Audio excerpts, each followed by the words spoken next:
Hello, this is document C for our Great Wall of China DBQ. There's a chart and a photograph. And because there is a chart, we're going to be using the target to give you a grade. You need to use the information from a chart or other infographic as evidence to support a claim. And so you're going to be finding evidence to think about the costs and the benefits of the Great Wall of China. That's what we're looking for today. Eventually, you're going to use this information to answer and write about the question, were the costs of the Great Wall of China worth the benefits? But for today, just identifying them will be good enough for the target. So we're looking at two sources. So we have two different things we need to identify if it's primary or secondary. The first one is a chart about tribute, and the source here says the chart was created from various sources. Yeah, we got the various sources again, so that means it's put together by the people who created the DBQ in 2011, 2016, whenever it was. It was at least 2,000 years after the Great Wall of China was built. And so is that primary or secondary? Yeah, that's going to be secondary. So the chart is secondary. On the other hand, let's take a look at the picture. So we have a photograph. It's of the actual Great Wall of China. So let's see. When the Great Wall of China was built, was the Great Wall there? Was it there for the building? Yeah, if you can actually touch the real deal, that is a primary source. Now, we can't touch it in a photograph, so it's a little bit debatable, but since what we're looking at is like what it's made out of and what it looks like, I would say that the photograph is going to be a primary source in this case. Okay, photographs are often primary sources, but not always.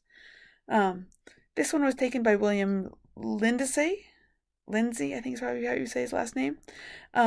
He is one of the main researchers on the ancient Great Wall of China that I have heard interviews with, partly because he speaks English, but he's just done a lot of research there, so that's why he is the one who's taken this photograph. So there we go, going on. The photograph is a primary source. And then looking at the chart, it's going to be talking about tribute. So we need to know the word tribute. Tribute is a payment that was made by one ruler or nation to another ruler or nation to show obedience or to get peace or protection.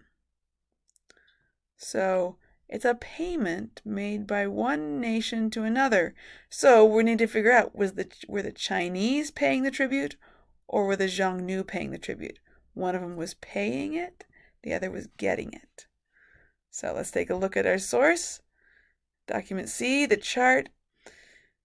A tribute can simply be a gift, or it can be a kind of bribe, saying, hey, I'll give you this if you leave us alone.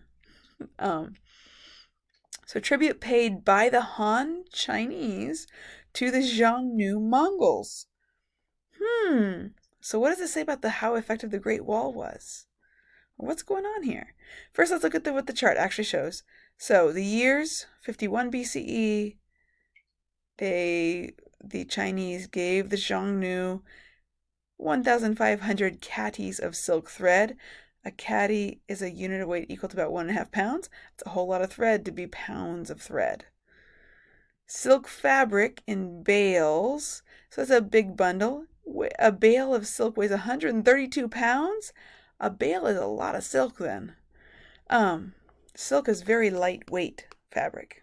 So 8,000 bales. So we're talking like 10,000 pounds of fabric at least, I think. I didn't actually do the math on that, but I'm just guesstimating. That's a lot of pounds of fabric. So they're giving them a lot in 51 BCE. So 2 years later, is it more or less? Another 15, 16 years later, is it more or less? What's the trend here? Is it going up or down? Are the Chinese paying the Xiongnu more or less? So some additional information that might help you is to understand what's happening here. The Xiongnu, they were the northern neighbors of China. The wall was built. By this time, there was a wall that was built pretty much. They were repairing it, adding to it, that kind of thing. But the wall was already built by the time the Han took over. A lot of the wall was. So, to keep a kind of friendly relationship, it appears that the Xiongnu would come down to the capital city of China and pay their respect to the emperor, not their respects, the emperor hadn't died, but give their respect to the emperor, and the emperor would send them back with all of these gifts. So it could have been a meeting that was kind of like, hey, friend, guess what? I have all these soldiers who really want to make a good living, and so, you know, they really would like to come and attack your civilization because they see a lot of good stuff they could steal, like on that Silk Road and stuff. And so I don't really want them to because we're friends, you know? And so maybe you can just give me some silk so that I can give it to my soldiers and they don't feel like they need to come and attack. That could have been one way it went. It could also have been, hey, good friend, it's good to see you again. Oh, look at this great stuff. I have so much silk that I just have lots of extra to give you. Here you go. Take it home. Enjoy. Spread it around your civilization. I'll see you again next year. It's so good to see you. We don't know which way it was. At least I don't.